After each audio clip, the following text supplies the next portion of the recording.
Underwater crime, the four basic principles. The best search options are typically the most difficult and time-consuming, as in any crime scene, any crime scene investigation. The best searches are the most methodical and time-consuming because you cover every possible aspect. You cannot over-document the physical evidence. There is usually only one chance to perform the job properly. You have to rotate divers to avoid mental and physical fatigue. You get in the water, the first guy in gets the best view. After that, it's sort of seconds as they come. So, I mean, you only have really one shot to get it done right. One basic search approach, that is cautious search of the underwater crime scene, always with safety and thoroughness. Safety is the key. I was explaining to one of the young ladies in the audience before I came up, about some of the conditions and aspects, and she was with me the whole way until I said, it's black and you can't see anything. Then that sort of went, but that's what you're dealing with. When you're doing an underwater search, you are in a blacked out condition, and you have a search line that you're holding on to for your direction. You have a magnetometer you're working with over the area of interest to hear anything, and if you hear a target, you put the magnetometer down, you start groping in the bottom to try and feel what you're looking for. I tell the divers that are new, I said, close your eyes. There's nothing to see anyhow. You're just going to get eye strain. And that sort of takes on a new dimension for a lot of the team members. Documentation. I mean, this is for any crime scene, but specifically for an underwater crime scene.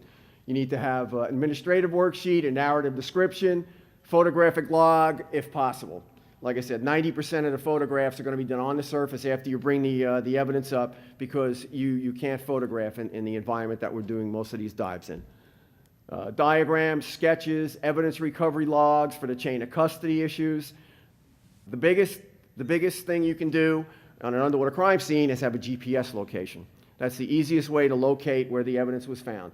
Middle of a lake, middle of a river, someplace, you can't run out there with a tape measure. You need to have a buoy come up and take a GPS reading from a surface crew, and that's the easiest way to document where the evidence was found. The typical type of evidence, a gun, all right? People throw guns in rivers and lakes and canals all the time because they think it's safe, they can get rid of the evidence. And pretty much, unless you know where the approximate location was, unless you know what the item was, it's easier to always have an eyewitness account of what happened. You could have an area as wide as this room, and someone was standing back by that tank, and they took a gun, and they just threw it as far as they could. And you have, an informant or a witness saying, yeah, the guy came up here, and he stood there and threw it out there. Well, you're looking at out there. And out there is real big when you're thinking of diver time, air consumption, the amount of line you have for the air hoses, battery life on the magnetometers. You got to sort of narrow down over there a little bit more finite. So normally what you would try and do is get some type of similar evidence, similar weight, and you'd reenact the throw, reenact the event that happened, and that would give you at least a general area that you could start to do your searches and your search patterns. But when you bring up evidence, too, from the water, you don't want to just, hey, I found it, here it is. At one point in time, we had a new fellow that we had on the team, and we were diving in the New York World's Fair pond. Back in 64, 65, the World's Fair was up there, and they had a pond that they had jet skis and whatnot going on. And we had been told that there's a weapon in there. Well, it's the middle of Queens, New York City. And, a weapon? So we called the major crimes guy. They were standing there on the side with us. And in less than 2 days, we came up with 26 weapons. And we're up, cold case, that one's gone, that one's gone, that one's gone. But at one point in time, one of the new guys found a weapon.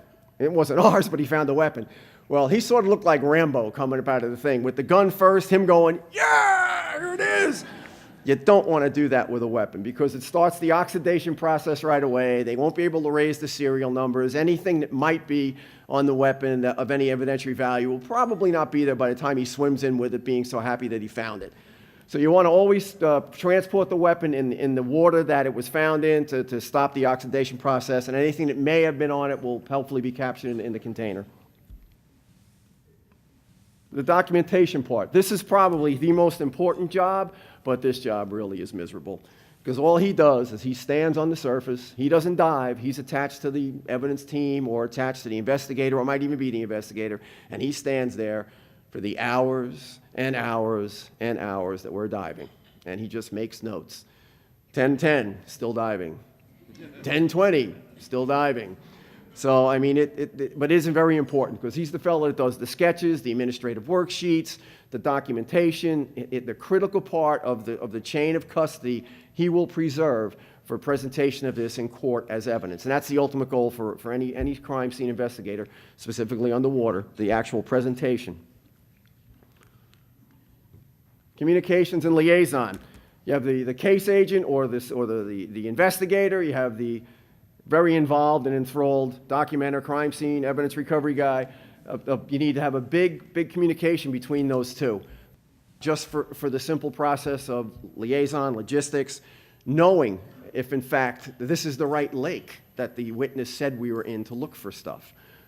Just the simplest things that people take for granted when they watch TV and see CSI are the things that cause us the biggest problem. Seriously, the right lake, the right canal, the right side of the lake, all these things will make our job as underwater crime scene investigators a lot easier to work with.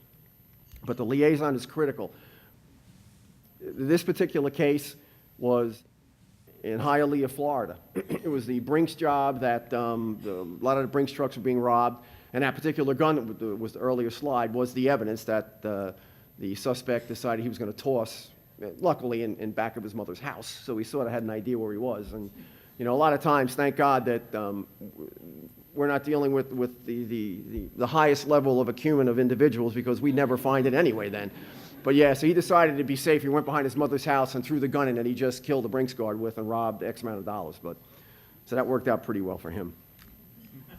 This next slide is the actual sound of what's going on underwater. We have two-way communication. This was on a case in a land far away from here that we won't disclose. And we were searching a plane for a certain type of documents from a certain company. And this is the actual communication that you'll see. Once I stopped shaking, there was a lot of current, and like the focus was hard. And that bubble you see, that's just a reflection of the water off the lens on the camera, so it makes it look like it's a focus point. Communication. It's kind of hard to tell, but that's a plane, because being this expanded, it's a little bit out of focus. It's about 90 feet. You can see the air hose going up, and there's the reserve tank for anything happening. This is still photography, video, critical.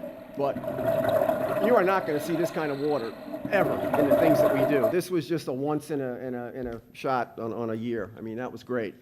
But you know, those jobs are great because it's like, I mean, I can actually see what I'm looking at. I don't have to worry about it. You know, there are actually fish swimming around me, but a lot of times it's in canals, and most of the stuff that we've done, when I retired from Miami FBI, and a lot of this stuff were the canals, tons and tons of canals down in South Florida.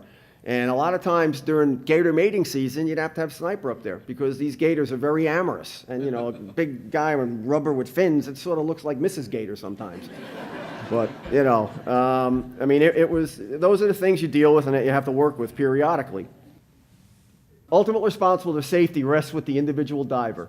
Okay, a diver can call no joy without penalty, without any kind of repercussions. It's a dangerous thing we're doing down there, and if for whatever reason, if you're not feeling right that day, if you had a bad night, up all night with some stomach issues, you really don't want to be in a dry suit with stomach issues because there's no flap door. So, I mean, the diver can really call anything if he doesn't feel. The diver should not be forced or coerced to dive. You have a lot of that going on. You have the macho man syndrome, the buccaneers. What's the matter? You can't stay down for 4 hours today? You know, a lot of that, you know, alpha male stuff happens. And it shouldn't happen because it's dangerous. It's very dangerous to do something like that. No decompression policy. I do not teach a decompression policy for this kind of diving. There are units that do that. The training is there. That's fine. But for the basic evidence recovery stuff that we did on a daily basis, I wrote the protocols for the FBI, and the stuff that we did on a daily basis, no decompression, okay? Because you really run into some issues with that. At no time will you plan a decompression dive. We use the U.S. Navy no decompression dive tables. That's the standard. Your training level must be consistent with the conditions that you're diving in. If we're doing an ice dive and you've never even been on the ice to skate, we're not going to put you under the ice. If we're doing an altitude dive, that's totally different schedule on tables. Blackwater diving, you need to train for blackwater diving. You can't just take someone who's been diving in Cozumel and put them in a dry suit with a full face mask and throw them in the black hole of Calcutta. That will not have a good end. You know, there's certain issues, psychological issues. The people that are on the teams, we screen them with a psychiatrist. We have panel interviews before you can physically do it, sure. No problem, you can physically do it. But when you're in a blackwater environment, that tends to affect you in adverse ways unless you have some resiliency to that. And I don't like being in blackwater. I mean, it's some place that's very unnatural for you to be.